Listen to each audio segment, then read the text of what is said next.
So thank you for joining me today. It has been about a month since we have done anything with our walk through the book of Jasher. This is part 16. We are nearing the end. Jasher is 91 chapters. I'm going to do a little bit of a summary for chapter 72, then we'll start in chapter 73. So we are very close. So every time we have this, I tell you that the book of Jasher is non-canonized, and scholars do say, some say, that the book of Jasher that is referenced in Joshua and 2 Samuel in the canonized scriptures, that this isn't it. So if that's true, then we haven't found it yet, or it did not survive. So let's do our little summary here of chapter 72. If you remember, there was a city that was under siege, and remember there was water around it, and they had dug ditches, and that men had drowned trying to cross into the city through the water. And then remember that there were all those serpents that were out there as well. So let's pick up here in chapter 73. So when we begin, we see that Moses, my page, here we go. Okay, sorry. So when we begin, we see that Moses reigned over Cush for 40 years. He was 27 when he began. The people say, hey, it's been 9 years since we've seen our wives, our children, the city is under siege. So Moses says to the men, go to the forest, bring with you a young stork, one for each hand, and teach them to dart like a hawk. And then when the storks grow up, they don't feed them for 3 days, so they're really hungry. So the men put on their armor, they get on a horse, they have a stork in each hand, and they're going to the city.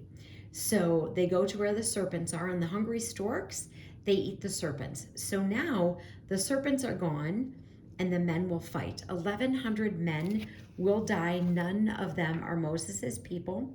So they go home to their wives and their children. If you remember Balaam from before, he's the magician. He and his 2 sons and his 8 brothers, they flee to Pharaoh. So the people of Cush, what they do is they put Moses on the throne. They give him a wife. But Moses feared God, so he wouldn't look at her or come to her, because he remembered the communication between Abraham and Eleazar, not being able to take a Canaanite woman as a wife, the same thing between Isaac and Jacob, and all is well in the land of Cush until Aram, who heard that the king died, now wants to fight with the people of Cush. So Cush has 30,000 people, and 3,000 of Aram's people are killed, but none from Cush. So Aram's people retreat, and Moses and the people from Cush, they follow them, subdue them, and they tax them. And there's fighting in the land of Aram. More are killed, and now the land of Aram is under the direction of the land of Cush.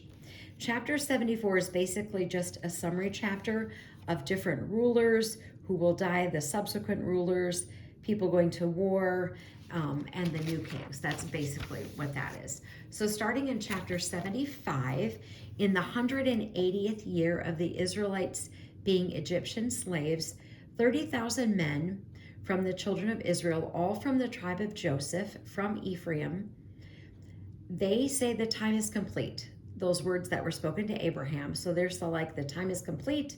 They put on a sword, armor. They bring no provisions, no bread, only gold and silver. They're going to go to Gath, and they're going to pay the shepherds for cattle. But the shepherds are like, not so quick. I'm not interested in giving you any of my cattle. So they are now, we'll just fight then, right? Because that seems to be what they always do. So the children of Gath are requesting some help, because they don't want to, they need some assistance. So 40,000 men come from the cities of the Philistines to assist the men of Gath. And all but 10 of Ephraim's are killed. And those 10, they run away. But because the children of Ephraim transgressed the word of the Lord. So 20,000 Philistines will die. And the children of Ephraim, they're not brought to burial. And Ephraim, he mourns. He will get his wife pregnant with a son named Beriah. And we are going to be out of time. Next time, we are going to pick up in chapter 76 of our walk through the book of Jasher. Armor up, we ride at dawn. May God bless you as always. Have a great day.